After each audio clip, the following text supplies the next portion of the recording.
자리로 오신 여러분을 환영합니다. 그리고 축복합니다. 우리 하나님 말씀 보겠습니다. 요한복음 9장 1절로부터 7절 말씀입니다. 요한복음 9장 1절에서 7절 말씀 한 목소리로 함께 읽도록 하겠습니다. 우리 다 같이 읽겠습니다. 예수께서 길을 가실 때에 날 때부터 맹인된 사람을 보신지라.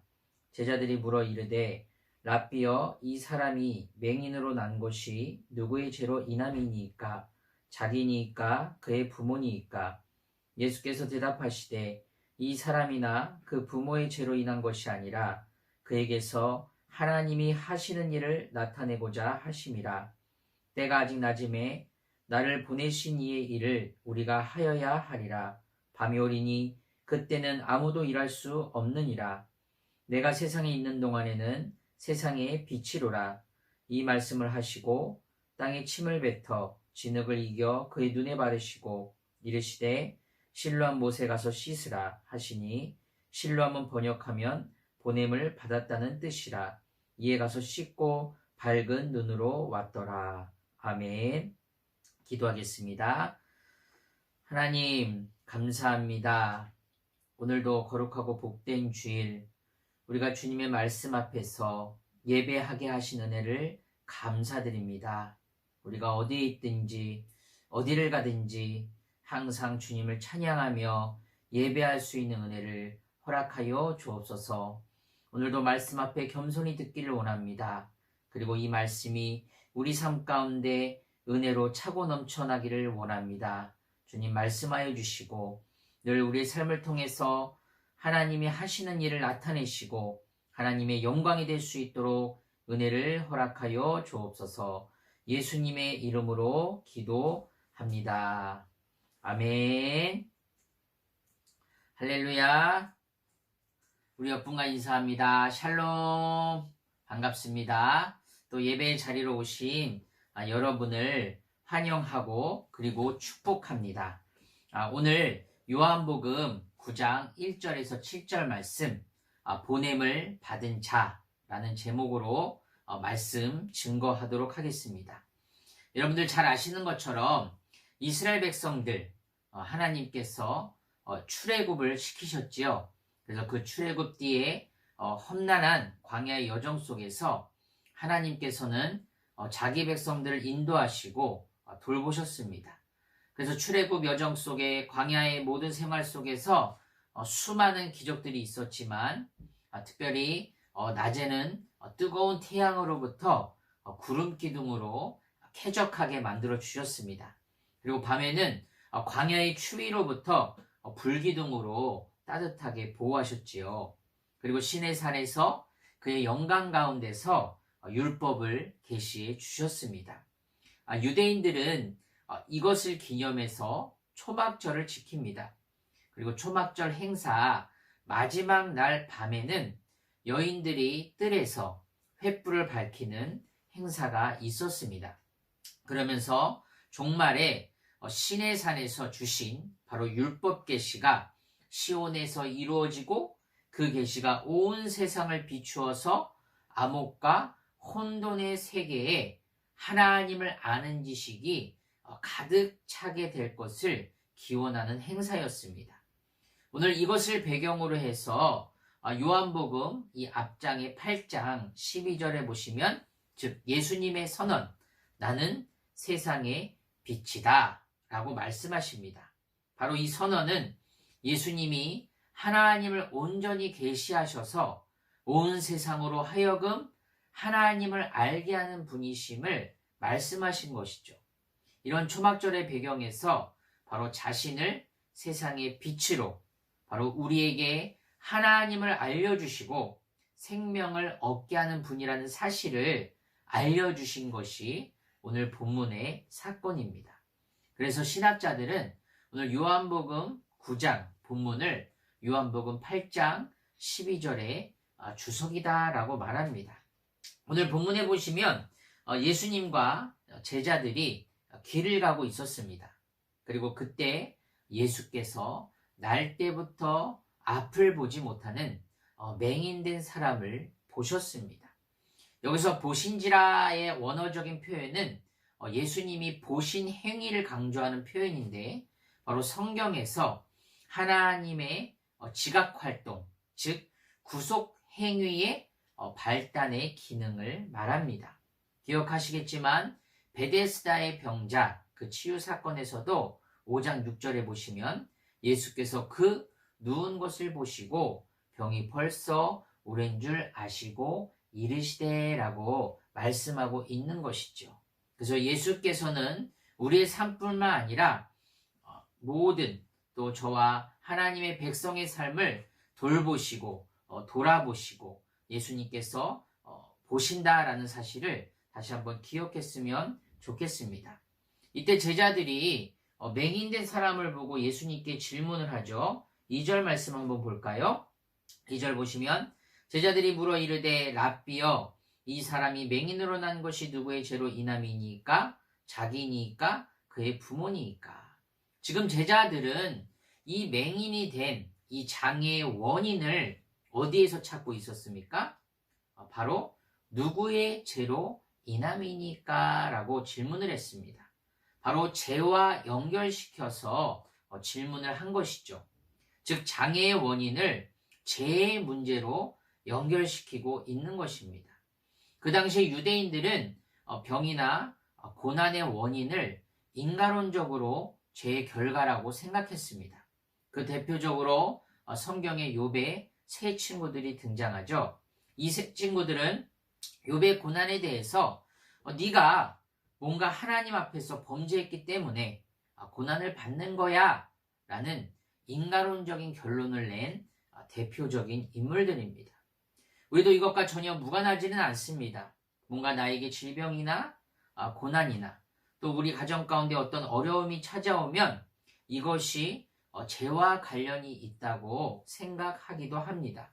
이게 좀 심한 경우에는 모든 삶에서 안 좋은 일은 다 하나님의 심판이고 재앙이고 내가 죄를 지어서 그래 라고 연결시키면 여기서 자유로울 사람이 어디 있겠습니까?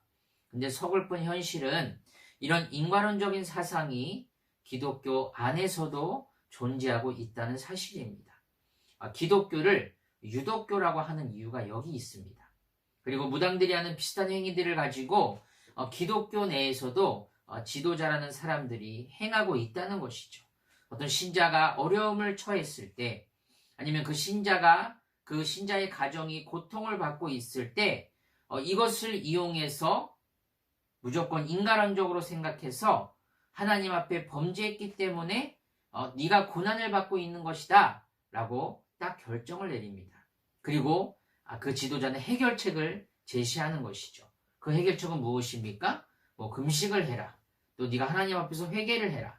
자녀를 위해 헌금을 하고 또 11조를 해라 등등 주의 종을 잘 섬겨야 한다는 말도 안 되는 해결책을 제시해 주기까지 합니다.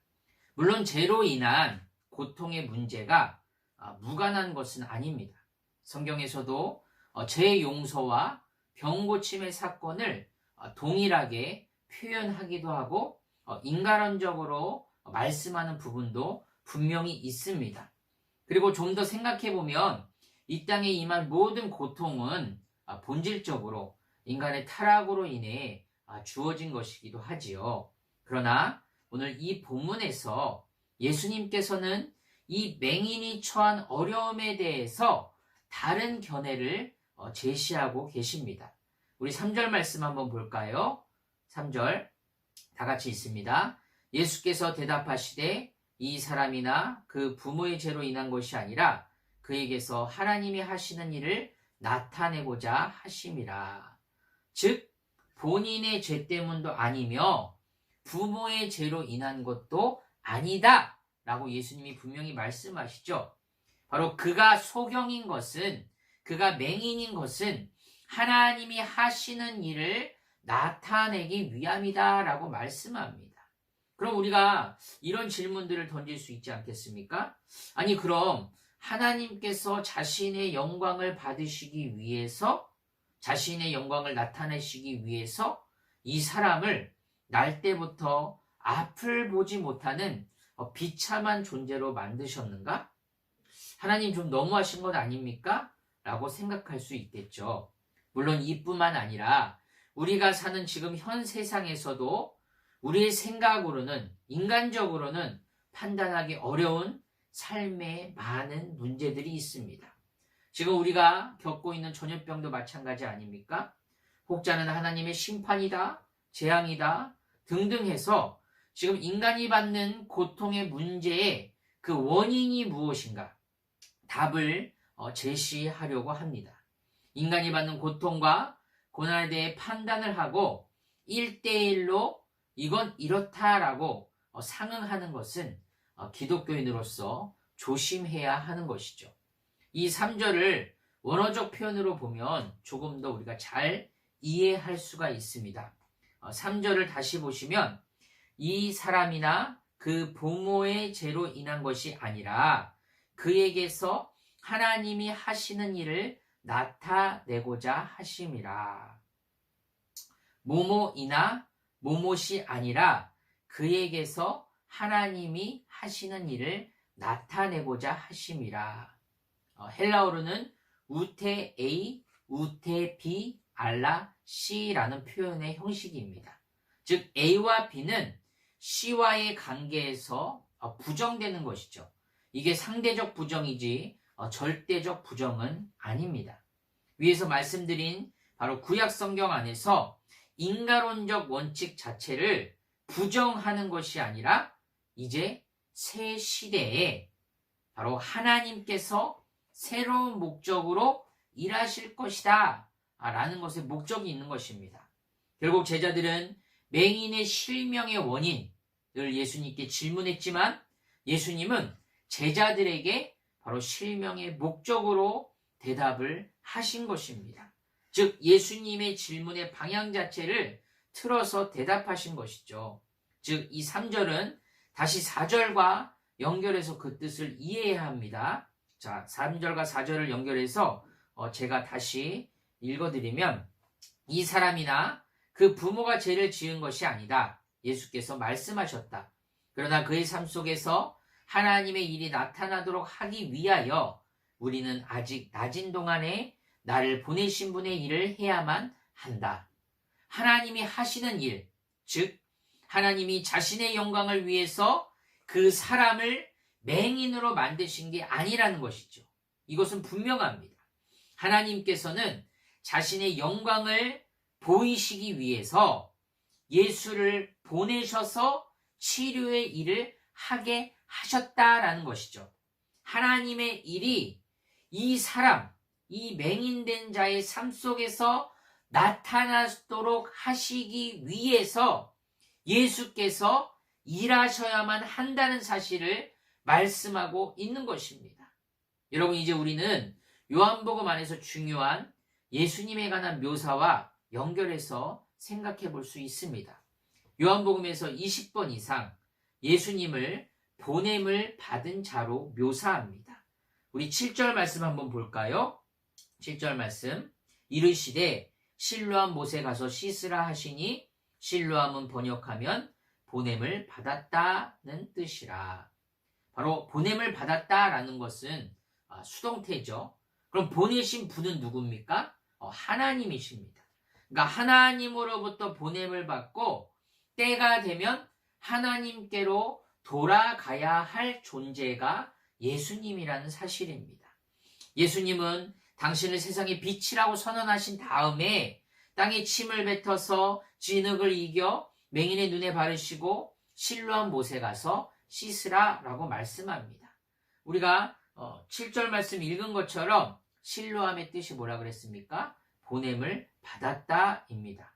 바로 이 맹인은 보냄을 받은 자에 의해서 보냄을 받은 이라고 불리는 곳에 가서 씻으라는 말씀을 들은 것이죠. 이 맹인은 순종하게 됐고 치료를 받고 밝은 눈으로 돌아왔습니다.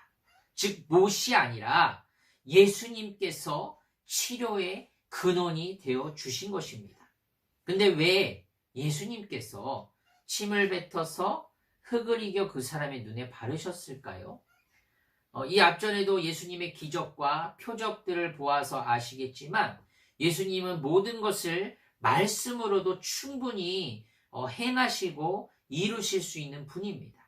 말씀으로 모든 것을 하실 수 있는 분이 굳이 왜 침을 뱉어서 흙을 이겨가지고 그 사람의 눈에 바르게 하셨을까? 그 맹인으로 하여금 어떤 치유의 과정 가운데서 순종하게 하시려는 의도가 있기도 했지만 어떤 초기의 저술가들은 예수님이 만드신 이 진흙에 사용된 땅 그리고 아담을 지으신 흙 사이에 어떤 연관이 있다고 생각을 했습니다. 그리고 실로암의 뜻이 보냄을 받은 이라는 의미를 어떤 요한의 관점에서 우리가 볼 때 이것은 우연의 일치가 아니라는 것이죠. 바로 하나님으로부터 보냄을 받은 자 누굽니까? 예수님께서 바로 하나님 아버지의 재창조의 능력을 발휘하신 것입니다. 바로 첫사람인 아담은 실패하였지만 제2의 아담이신 예수가 이 땅 가운데 오셔서 어둠을 몰아내고 세상의 빛으로서 재창조의 사역을 행하시는 하나님이시다라는 사실을 증거하고 있는 것이죠. 여러분, 세상은 우연을 이야기합니다. 우리가 이 세상에 온 이유가 우연입니까? 우연이 아니라 필연입니다. 운명이 아니라 하나님의 주권과 섭리입니다. 하나님께서 저와 여러분을 이 세상 가운데 보내신 것이지요. 보내신 분이 있지만 또한 보내신 분은 그 까닭이 있겠지요. 그것을 기독교적 표현으로 우리는 소명이라고 말합니다. 바로 우리의 소명이 무엇입니까? 우리의 삶 자체가 누군가를 위한 메시지가 될 수 있어야 하는 것입니다.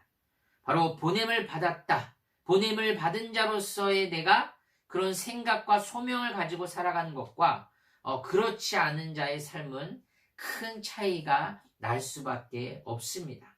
하나님을 드러내는 존재로 우리는 살아야 하는 것입니다. 나 또한 하나님으로부터 보냄을 받은 자로서 내 삶 속에 하나님의 일, 하나님의 영광이 나타나도록 살아가는 것이 우리의 목적이 되어야 하는 것입니다. 우리가 지금 이 힘든 시기를 지나가고 있지만 제자들처럼 원인을 알려고 하지 마십시오. 이것을 우리는 생각할 시간이 없습니다. 왜 이런 재앙 같은 일이 이 세상 가운데 임했는가? 나의 삶 가운데 이런 고난이 왜 닥쳤는가? 라는 보다 더 중요한 목적은 바로 지금을 사는, 현재를 사는 우리 그리스도인들, 저와 여러분의 삶이 모든 삶의 영역 속에서 하나님의 일, 하나님의 영광이 드러나는 삶을 살아가야 하는 것이죠. 이 인식이 저와 여러분의 삶 가운데 일어나기를 주님의 이름으로 소망합니다. 바로 오늘 본절 4절에서 말씀하신 것처럼 낮이 짧아 일하는 도중에 밤에 어둠을 만나지 않도록 낮에 부지런히 일해야 한다는 것입니다. 우리 4절 말씀 볼까요? 때가 아직 낮임에 나를 보내신 이의 일을 우리가 하여야 하리라. 밤이 오리니 그때는 아무도 일할 수 없느니라. 여러분, 우리의 인생은 짧습니다. 2번 사는 분 계십니까? 2번 살 수 없지요. 1번 사는 인생이지 않습니까? 우리를 이 땅에 보내신 주님의 목적을 기억하면서 한가하게 게으름 피우는 것을 부끄럽게 우리는 여길 줄 알아야 합니다. 또한 하나님의 일을 위해서 분투하는 저와 여러분들이 되시기를 주님의 이름으로 소망합니다. 하나님의 일이 무엇일까요? 그럼 하나님의 영광이 무엇입니까? 내가 이 세상을 살아가면서 뭔가 하나님을 위해서 이 세상 가운데 뜻 있는 일, 뭔가 업적을 남기는 것이 꼭 하나님의 영광인가요? 아니면 교회에서 어떤 직책을 맡고 열심히 봉사하면서 하나님께 기쁨이 되는 것이 영광인가요? 물론 이 모든 것들이 하나님이 기뻐하시는 일이라면 영광이 될 수도 있겠죠. 그러니까 제가 말씀드리고 싶은 것은 뭔가 여러분들이 사람들에게 귀감이 되고 덕이 되고 사람들에게 존경을 받고 정말 그 사람은 하나님의 사람이야, 믿음이 좋아, 막 이런 칭찬을 듣는 이 모든 것만이 하나님의 영광을 위한 일이 아니라 여러분이 지금 삶의 그 자리에서 하나님으로부터 보냄을 받은 자로서 내가 하루하루 어떻게 하면 하나님의 기뻐하심을 따라서 살아갈 수 있을까? 혹은 내가 죄를 짓고 또 어려운 가운데 있을 때라도 하나님을 놓지 않고 하나님을 의지하고 또 하나님의 말씀을 읽고 또 하나님의 말씀을 고민하고 하나님을 알아가는 그 과정이 하나님이 기뻐하시는 삶이 될 수 있다는 것입니다. 바로 여러분이 하나님으로부터 받은 하나님의 형상으로 지음받은 존재로서 순종하고 하나님의 형상으로서의 그 말씀을 알려고 하고 잘 지키려고 하는 그런 마음, 그것이 하나님의 일이 될 수 있지 않겠습니까? 그 하나님의 영광을 위한 일이 될 수 있지 않겠습니까?